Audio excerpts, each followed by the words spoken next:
បាទសួស្តីបងប្អូនទាំងគ្នាសម្រាប់បងប្អូនដែលគាត់ចង់បាទ clone បាទ app account Facebook ឲ្យបានច្រើនណានេះឃើញទេបាទខ្ញុំនេះ clone បានតែ20ជាងទេបងប្អូនបើសិនជាបងប្អូនចង់ clone 100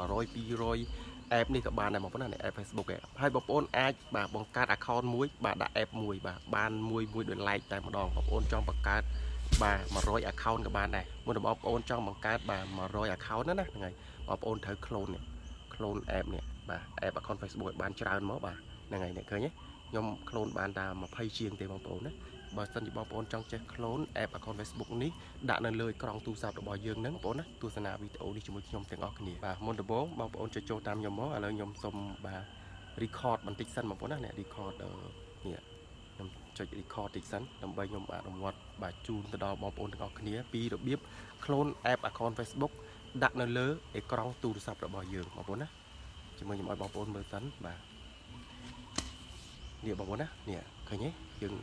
បើថាចូលកម្មវិធីមួយនេះមកនេះឃើញទេកម្មវិធីនេះបាទបងប្អូនក៏ចុចចូលកម្មវិធីមួយនឹងមកវានឹងលោតនេះឃើញទេបាទតោះបងប្អូនកុំភ្លេចចាំយូរទស្សនាទាំងអស់គ្នាបន្ទាប់មកបងប្អូននេះចុចចូលនៅកម្មវិធី Play Store មកបាទនេះកម្មវិធី Play Store ហ្នឹងបងប្អូនណានេះហ្នឹងដូចខ្ញុំបានបង្ហាញបងប្អូនអញ្ចឹងបងប្អូនចុចចូលមកបាទនេះបងប្អូនណាពេលលោតមកផ្ទាំងបែបហ្នឹងហើយនេះបងប្អូនអញ្ចឹងដូចថាវាអត់ទាន់ដំណើរការ 3G បងប្អូនចុចកន្លែងសពណ៌ខៀវហ្នឹងមកដើម្បីឲ្យវាដំណើរការអញ្ចឹងណាបងប្អូនបាទហើយបងប្អូនចុច search ក្នុង Chrome នេះបាទចុច search តាមខ្ញុំមកបាទពេលបងប្អូនចុច search ហើយបងប្អូននេះចុច search ខាងលើនេះម្ដងទៀតបាទនេះបងប្អូនគាត់វាយពាក្យនេះបាទជាមួយខ្ញុំចុចឲ្យបងប្អូនណាហ្នឹងហើយ M U L T I បងប្អូនដក clear មក S P A C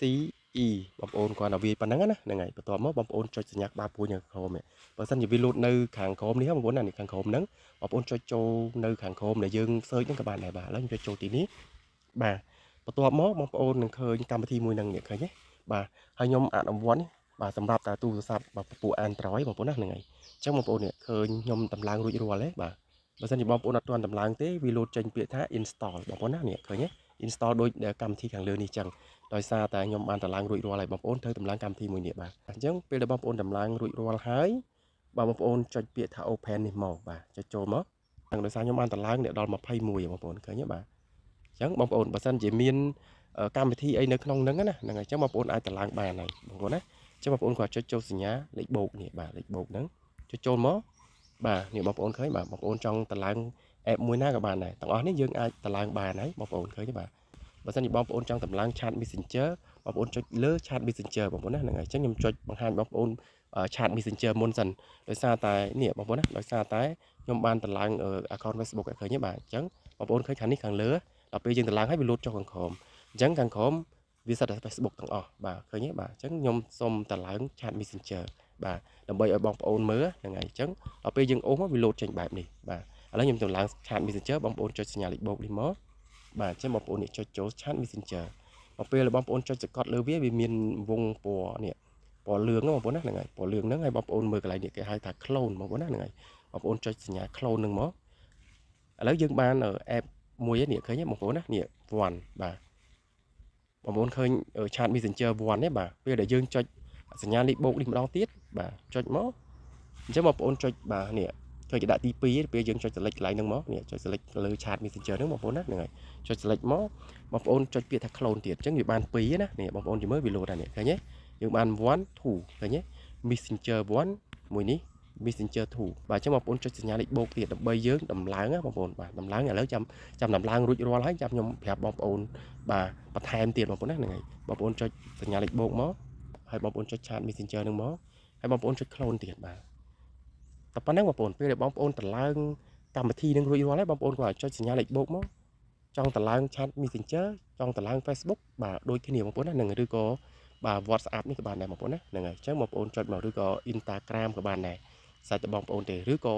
នេះកម្មវិធីទាំងអស់ហ្នឹងយើងអាចតម្លើងបានឃើញទេបាទបើមិនជាបងប្អូនចង់តម្លើងបាទឥឡូវខ្ញុំតម្លើងមួយទៀតបាទ chat messenger នោះហើយខ្ញុំចុចពាក្យថា clone បាទឥឡូវខ្ញុំសុំតម្លើងខ្ញុំតម្លើងតែ4ទេបាទ chat messenger ខ្ញុំសុំតម្លើងបាទកម្មវិធីជ្រោមបាទជ្រោមបងប្អូនចុចលើជ្រោមមក ចុចពាក្យថា clone ទៅមកអញ្ចឹងយើងបានជ្រោមមួយណានេះជ្រោម1នេះបងប្អូនណាហ្នឹងហើយជ្រោម1បាទហើយបងប្អូនចុចសញ្ញាលេខបូកនេះទៀតបាទហើយបងប្អូនចុចមកចុចជ្រោមទៀតបងប្អូនចុច clone មកអញ្ចឹងយើងបានជ្រោម1ជ្រោម2បងប្អូនឃើញបាទបងប្អូនចុចទៀតមកសញ្ញាលេខបូកមួយទៀតមកបាទចុចមកឲ្យបងប្អូនចុចចូលកន្លែងបាទជ្រោមទៀតមកបាទហើយបងប្អូនចុច clone មកឃើញទេបាទនេះ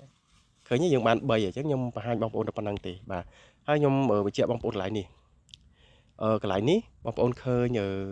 Facebook 1មែនអត់ Facebook 1ហើយកន្លែងនេះ Messenger 1បាទពេលដែលបងប្អូនទៅបង្កើតបាទ account Facebook ណាអញ្ចឹងបងប្អូនវាយចូលនៅក្នុង app Facebook 1នេះបាទអញ្ចឹងវានឹង connect chat Messenger 1ដូចគ្នាបើសិនជាបងប្អូនមានច្រើន account បងប្អូនបាទ log in តាមនឹងមកអញ្ចឹងបងប្អូនមុននឹង log in បងប្អូនត្រូវដំឡើង chat Messenger ដូចថាឥឡូវខ្ញុំឧទាហរណ៍បងប្អូនមានឥឡូវបងប្អូនថាមាន account 10 account ចុះបាទអញ្ចឹងបងប្អូនត្រូវដំឡើង10 app Facebook ដូចគ្នាបាទហើយ Messenger 10ដូចគ្នាពេលដែលបងប្អូនចុចបាទ log in បាទនៅ account មួយណាដូចជា app Facebook 1នេះអញ្ចឹងវានឹង connect ចូលទៅ app Messenger 1ដូចគ្នាបងប្អូនណាហ្នឹងហើយខ្ញុំក៏បង្ហាញបងប្អូនពីការដំឡើងបាទ app account Facebook នេះបាទដាក់នៅលើក្រោមទូរស័ព្ទរបស់យើងនេះបងប្អូនចង់បាន100ក៏បាន200ក៏បានដែរហ្នឹងហើយបើសិនជាបងប្អូនថាខ្ញុំ